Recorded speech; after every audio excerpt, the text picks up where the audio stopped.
இந்த படத்தோட கதாநாயகன் பார்த்தீங்கன்னா இவர் தான். ரொம்ப தீயாவே நான் வந்து எல்லாத்தையும் சுற்றி பார்க்க போகிறேன், தமிழ்நாடு முழுக்க சுற்றி பார்க்க போகிறேன் அப்படின்னு படத்தோட ஓப்பனிங் சீனில் டைலாக் பேசுகிறாப்புல. கிளம்பலான்னு வரும்போது ஒரு சோகமான சீனு, உடம்பு சரியில்லை அப்படின்றாங்க. அப்போ அந்த சுற்றுப்பயணம் ஒரு 4 மாதம் தள்ளி போகுது. திரும்ப மறுபடியும் வருவார், படம் பிக்கப் ஆகும் அப்படின்னு தேட்டரில் உட்காந்துருந்தா மறுபடியும் தள்ளி போகுது. அப்போ என்னன்னு கேட்டால் சகுனம் சரியில்லை அப்படின்னு கூட இருக்கவங்களும் சொல்கிறாங்க. மறுபடியும் இன்டர்வல் வரைக்கும் இப்படியே படத்தை ஓட்டிட்டாங்க. இன்டர்வலுக்கு அப்புறமா ஒரு வழியாக கதாநாயகன் சுற்றுப்பயணத்துக்கு மேற்கொள்கிறாரு. சரி, அவர் என்ன செய்வார் அப்படின்னு பார்த்தா அவருக்கு எதிரியாக அந்த படத்தில் இன்னொருத்தரை காட்டுறாங்க. அவர் எதிர்த்து பேசுவார்னு பார்த்தா படம் முழுக்க அவங்களுக்கு பாசிட்டிவாக பேசிக்கிருக்காரு.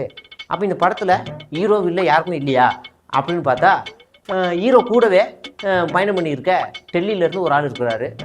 அவர் வில்லனா ஹீரோவா அப்படின்னு ஹீரோவுக்கே தெரியல. அந்த அளவுக்கு இந்த படம் ரொம்ப சப்பையாக போய்க்கே இருக்குது.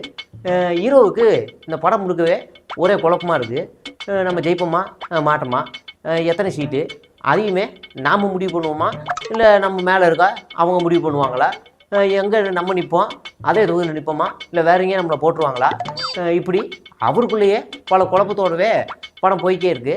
ஒரு கட்டத்துக்கு மேலே நான் தெளிவாக தான் இருக்கேன், ஏன் தலைமையில் தான் ஆச்சு, நான் தான் சீட்டை கொடுப்பேன் அப்படின்னு உணர்ச்சி போக பேசினாலும் அடுத்த சீனே எல்லா சீனையும் உடைக்கிற மாதிரி இன்னொரு சீனை டேரக்டர் வச்சுருக்காரு. டெல்லியிலேருந்து அவர் சொல்கிறாரு, எங்கள் தலைமையில் தான் ஆச்சு, கூட்டணி ஆச்சு தான் அப்படின்னு சொல்லி ஒரு சஸ்பென்ஸை கொடுக்குறாங்க. சரி, இந்த படத்தோட கிளைமேக்ஸ் என்ன அப்படின்னு பார்த்தா பார்ட் 2 எலெக்ஷனுக்கு அப்புறமா வரும். அப்போ தெரியும் இதில் யார் ஹீரோ யார் இல்லை அப்படின்னு தெரியும்.